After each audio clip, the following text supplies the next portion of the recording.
Baik, Assalamualaikum warahmatullahi wabarakatuh. Salam sejahtera untuk kita semua. Sebelumnya, yang terhormat Ibu Fitroh MKOM selaku dosen penganut mata kuliah Infrastruktur Teknologi Informasi dan Komunikasi. Di sini saya ingin menjelaskan sebuah materi yaitu tentang jaringan komputer, model USI dan topologi jaringan. Perkenalkan, nama saya Zuhud Kolbuadi dengan NIM akhir yaitu 099 dari kelas 2D Sistem Informasi. Baik, mari kita langsung membahas tentang materi yang akan kita bahas hari ini.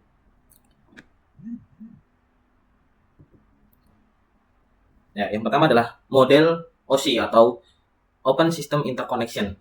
Nah, OSI ini atau Open System Interconnection itu adalah sebuah model konseptual yang dikembangkan oleh ISO atau yang dikenal dengan International Organization for Standardization untuk standarisasi komunikasi antar komputer. Nah, model ini menjelaskan bagaimana data dikomunikasikan melalui jaringan komputer secara berlapis-lapis. Tujuannya apa? Ya, itu untuk standarisasi protokol komunikasi jaringan sehingga perangkat dari vendor berbeda dapat berkomunikasi satu sama lain.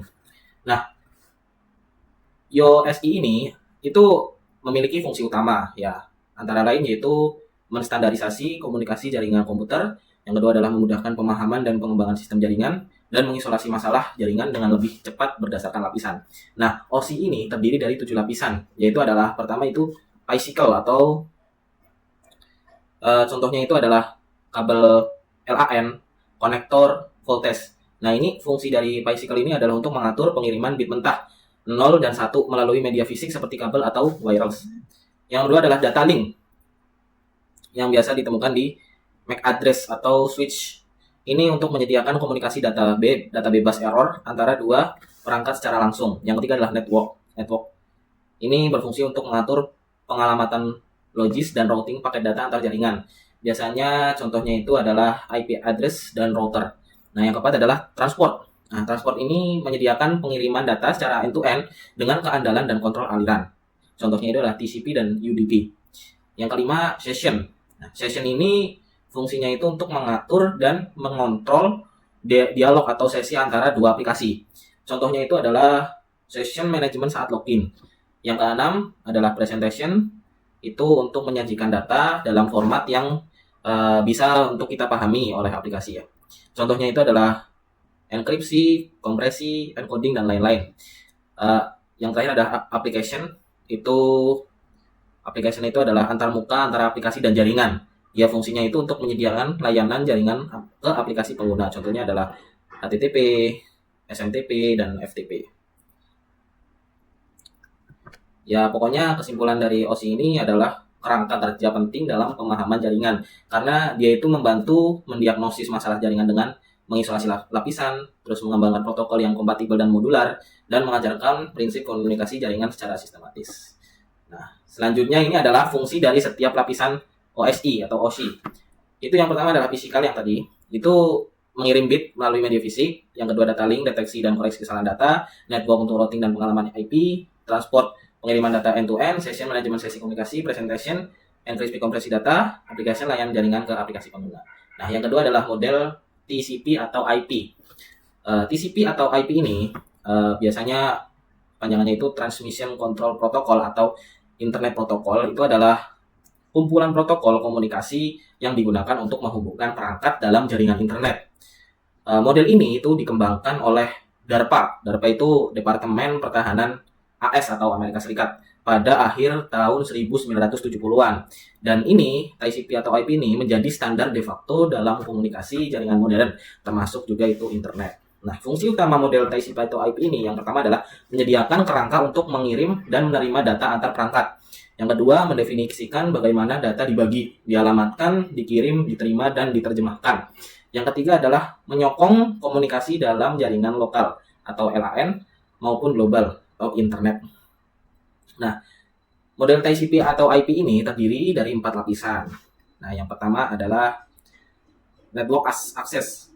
Yang kedua adalah internet, yang ketiga adalah transport, yang keempat adalah application. Nah, Lapisan network access ini itu fungsinya itu untuk menangani komunikasi fisik dalam satu jaringan lokal atau LAN, meliputi protokol seperti Ethernet atau Wi-Fi dan lain-lain. Dan dia juga berhubungan langsung dengan perangkat keras jaringan, ya seperti HP, laptop, gitu yang sering kita gunakan. Yang kedua adalah internet. Nah, internet ini fungsinya itu untuk mengatur pengalamatan dan pengiriman paket data antar jaringan. Jadi dalam internet itu ada beberapa protokol, antara lain itu ada IP, Internet Protocol, ada ICMP, Internet Control Message Protocol, ada ARP atau Address Resolution Protocol. Itu kalau IP menetapkan alamat IP dan rute, ICMP itu untuk mengirim pesan error, ARP itu untuk menerjemahkan IP ke alamat MAC. Nah, yang ketiga adalah transport. Transport itu fungsinya itu untuk mengatur pengiriman data secara end-to-end antar host. Dia itu memastikan keandalan dan urutan data. Yang terakhir ada application itu untuk menyediakan layanan jaringan termasuk ke aplikasi pengguna, misalnya browser, email, dan lain-lain itu. Biasanya protokolnya itu HTTP, FTP, SMTP, DNS, POP3, Telnet, dan lain-lain. Nah, model TCP atau IP ini itu dibangun berdasarkan prinsip praktikal dan implementasi langsung. Nah, ini sekarang kita ada perbandingan OSI dan TCP atau IP. Nah, dari OSI model sendiri itu memiliki 7 lapisan. Lah, sementara yang TCP IP itu pada lapisan ya yang tadi itu. Terus kalau OSI model itu teoritis ya. Jadi teoritis itu maksudnya itu dikembangkan untuk standarisasi teori. Nah, sedangkan TCP IP model ini itu dia lebih mengarah ke implementatif karena dikembangkan untuk implementasi internet. Nah, selanjutnya itu kalau OSI itu dikembangkan oleh ISO yang tadi kita, dan TCP itu adalah dikembangkan oleh DARPA atau apa tadi? Pertahanan AS ya. Lanjut, kita membahas tentang topologi jaringan. Topologi jaringan itu pengertiannya adalah cara atau metode menghubungkan beberapa komputer dalam sebuah jaringan, baik secara fisik ya meliputi kayak struktur kabel, perangkat keras, ya gitu-gitu yang sering kita gunakan sehari-hari ya, maupun logis yang tidak terlihat kayak alur data. Nah, topologi ini menentukan bagaimana data itu bisa dikirim dan bagaimana perangkat kita itu bisa berinteraksi satu sama lain, bisa saling menukar data dan lain-lain begitu. Nah, jenis-jenis topologi. Jenis-jenis topologi itu ada 5 ya. Yang pertama adalah bus. Bus itu semua perangkat komputer itu terhubung dalam satu kabel utama atau backbone, dan datanya itu berjalan dalam satu jalur ke ujung gitu. Nah, yang kedua adalah star. Star ini semua perangkat terhubung ke satu pusat atau switch. Jadi komunikasinya itu terjadi melalui pusat tersebut. Jadi satu pusat itu terhubung ke semua perangkat. Yang ketiga adalah ring.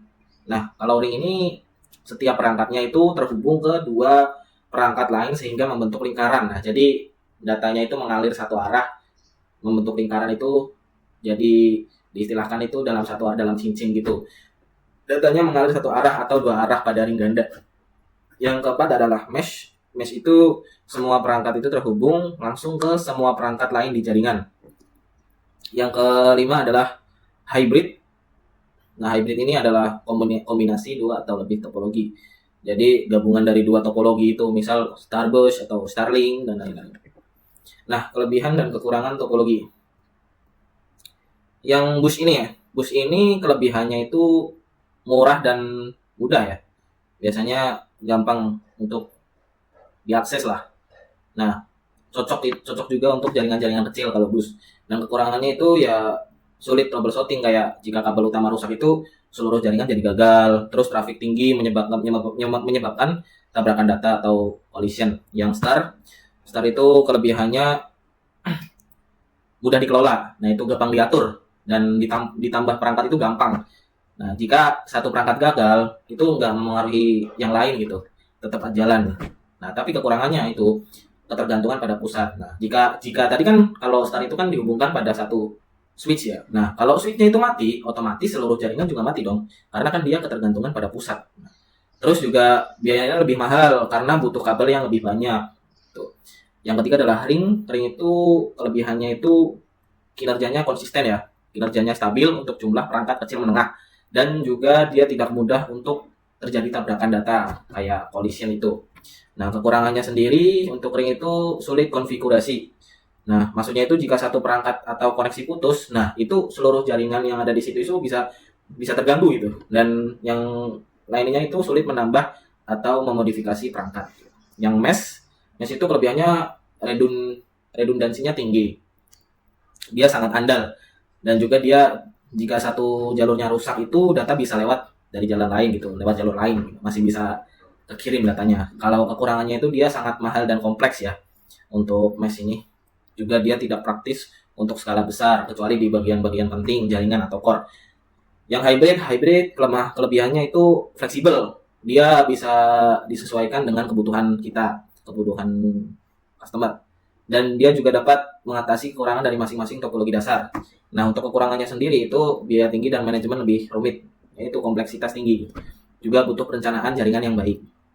Selanjutnya, oke, kita di kesimpulan ya. Jadi kesimpulannya itu yang tadi sudah kita bahas, itu model OSI atau Open System Interconnection itu membantu memahami komunikasi jaringan. Jadi di situ kan ada kayak model-model, terus ada lapisan-lapisan, itu semua untuk membantu memahami komunikasi jaringan satu sama yang lain.